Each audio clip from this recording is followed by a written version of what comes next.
बोधमयं नित्यं गुरुं शङ्कररूपिणं यमाश्रितो हि वक्रोऽपि चंद्राः सर्वत्र वंद्यते. आपण गेले काल आणि आज आपण चर्चा करत होतो की मौलिक मागण्या ज्या आहेत मनुष्याच्या त्या 5 आहेत. त्याच्यातली पहिली मागणी आपण म्हटलं की निरोगी शरीर आहे. दुसरी मागणी आपण सांगितलं की शक्ती आहे. आणि ती कशातून आपण पाहत आहे?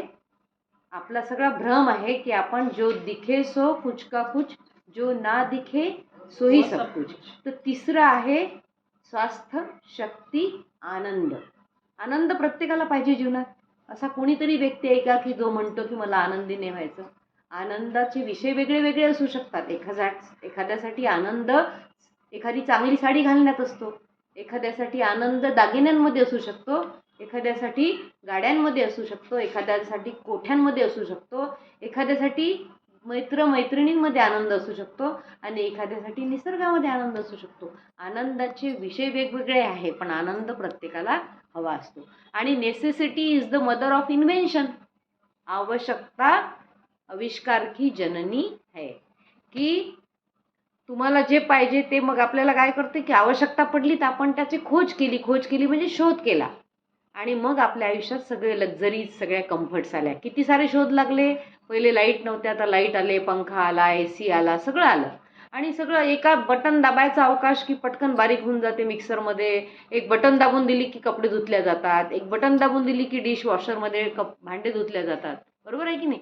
एक टच केल्याबरोबर आपला संदेश एका सेकंदात फॉरेनमधल्या माणसाला जाऊ शकतो. हे सगळं काय आहे की सायन्सचे शोध आहेत. आणि आपल्याला त्याच्यातून आनंद मिळतो आणि आपण कम्फर्ट्स आणि लक्झरीज सगळ्यांना आवडतात. पण आपण कशातून शोधतो? हे सगळ्या गोष्टी कशातून प्राप्त करतो? त्याच्यासाठी धन पाहिजे. आनंदाचा संबंध आपण कशाशी जोडतो? की पैशाशी. पैसा असला तर आनंद आहे. मग मला सांगा, ज्याच्याजवळ करोडो रुपये आहेत तो प्रत्येक व्यक्ती आनंदी आहे का? नाही आहे, है ना? का नाही आहे? कारण की धनाचा संबंध पैशाशी धनाचा संबंध आनंदाशी नाही. हे आपण पहिले समजून घेतलं पाहिजे की धन से बिस्तर मिल जाए पर नींद को तरसे नैन, अरे कांटों पर भी सोकर लागे किसी के मन को चैन, अरे कोई कारण होगा. म्हणजे एका व्यक्तीनं 80,000ची गादी घेतली आणि त्याच्यावर तो झोपला होता, पण त्याला झोप येत नव्हती. आणि एक साधा गरीब शेतकरी एक दगडाची उशी घेऊन झोपला आणि त्याला इतकी सुंदर झोप आली, गाढ झोप लागली. आनंद कोणाला आहे? त्या गादीचा आनंद आहे की मला तर माझ्यासारखी जर 80,000ची गादी घेतली असती झोपच उडाली असती की बापा एवढ्या मोठ्या गादीवर. तर धनाचा आनंदाशी संबंध नाही. धनामध्ये काय आहे? धनामध्ये तुम्ही त्या पैशानं तुम्ही वस्तू विकत घेऊ शकता, पण आनंद हा विकत घेता येत नाही, है ना? आनंद ही काय आहे? आत असणारी गोष्ट आहे, तुमच्या आतच आहे. आपण परमेश्वराला काय म्हणतो? सत चित आनंद. तर आनंद हा आपल्या आत आहे. मग तो शोधायचा कसा? त्याचा रस्ता काय? तोच आपण 9 दिवसात प्रयत्न करणार आहोत की खरंच आपल्याला आनंद भेटते का. बघा, आता 2 दिवस झाले पोटामध्ये काही भाकरी गेली नाही, पोळी गेली नाही, कोणती रश्श्याची भाजी गेली नाही, कोणता गुलाबजामुन रसगुल्ला गेला नाही, पण आनंद तर येऊन राहिला की नाही? की कमी झाला आनंद? नाही, आनंद वाटून राहिला. याचाच अर्थ आनंद खाण्यात पण नाही. म्हणजे बाहेरच्या वस्तूमध्ये जो आपण शोधतो तो आनंद खरंच बाहेर असतो का? नाही.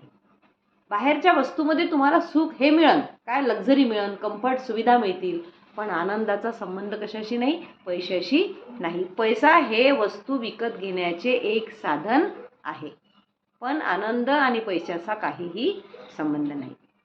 एक छोटासा गरीब माणूस असतो आणि तो इतका आनंदी असतो आणि म्हणजे तो बासरी वाजवत चालला असतो, त्याच्यासमोर खूप साऱ्या मेंढ्या, सगळे कळपच्या कळप घेऊन चालला असतो. आणि एक मोठा सम्राट असतो ज्याच्याकडे करोडोनं पैसा असतो, मोठं राज्य असते त्याचं, आणि तो खूप दुःखी असतो.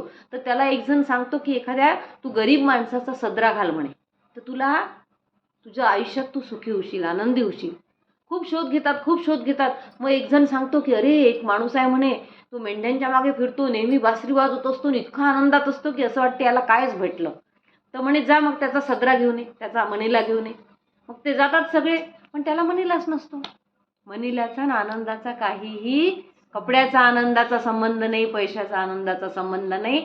आनंद ही आतून मिळवायची गोष्ट असते आणि प्रत्येक क्षणोक्षणी तो मिळवत असतो.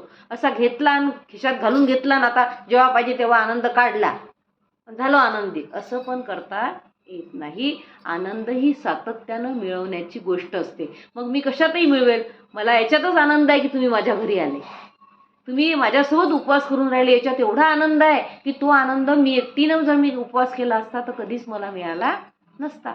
तर हा आपला आपला आनंद आपण शोधता आला पाहिजे, तो आतमध्ये आहे हे पण समजलं पाहिजे.